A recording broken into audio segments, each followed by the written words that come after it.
जीवन में सफलता प्राप्त करने के लिए अभ्यास का कितना महत्व है, इस कहानी से समझिए। प्राचीन समय में विद्यार्थी गुरुकुल में रहकर ही पढ़ा करते थे। बच्चे को शिक्षा ग्रहण करने के लिए गुरुकुल में भेजा जाता। बच्चे गुरुकुल में गुरु के साथ रहकर आश्रम की देखभाल किया करते थे और अध्ययन भी किया करते थे। वरदराज को भी सभी की तरह गुरुकुल भेज दिया गया। वहाँ आश्रम में अपने साथियों के साथ घुलने मिलने लगा, लेकिन वो पढ़ने में बहुत ही कमजोर था। गुरुजी की कोई भी बात उसके बहुत कम समझ में आती थी। इस कारण सभी के बीच वो उपहास का कारण बनता था। उससे सारे साथी अगली कक्षा में चले गए, लेकिन वो आगे नहीं बढ़ पाया। गुरुजी जी ने भी आखिर हार मानकर उसे बोला, बेटा वरदराज, मैंने सारे प्रयास करके देख लिए हैं। अब यही उचित होगा कि तुम यहाँ अपना समय बर्बाद मत करो। अपने घर चले जाओ और घर वालों की काम में मदद करो। वरदराज ने भी सोचा कि शायद विद्या मेरी किस्मत में नहीं है, और भारी मन से गुरुकुल से घर के लिए निकल के आ गया। दोपहर का समय था। रास्ते में उसे प्यास लगने लगी। इधर उधर देखने पर उसने पाया कि थोड़ी दूर पर ही कुछ महिलाएं कुएं से पानी भर रही थी। वह कुएं के पास गया।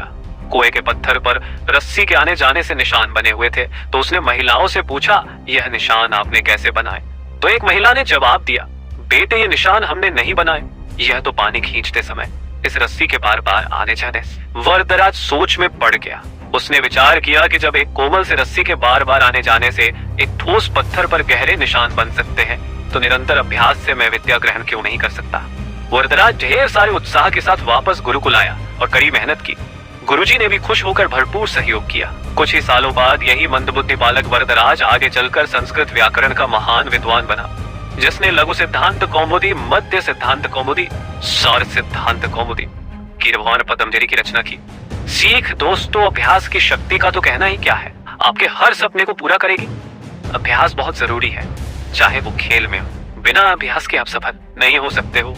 अगर आप बिना अभ्यास के केवल किस्मत के भरोसे बैठे रहोगे, तो आखिर में आपको पछतावे के सिवा और कुछ हाथ नहीं लगेगा। इसलिए अभ्यास के साथ धैर्य, परिश्रम और लगन रखकर आप अपनी मंजिल को पाने के लिए जुट जाएं।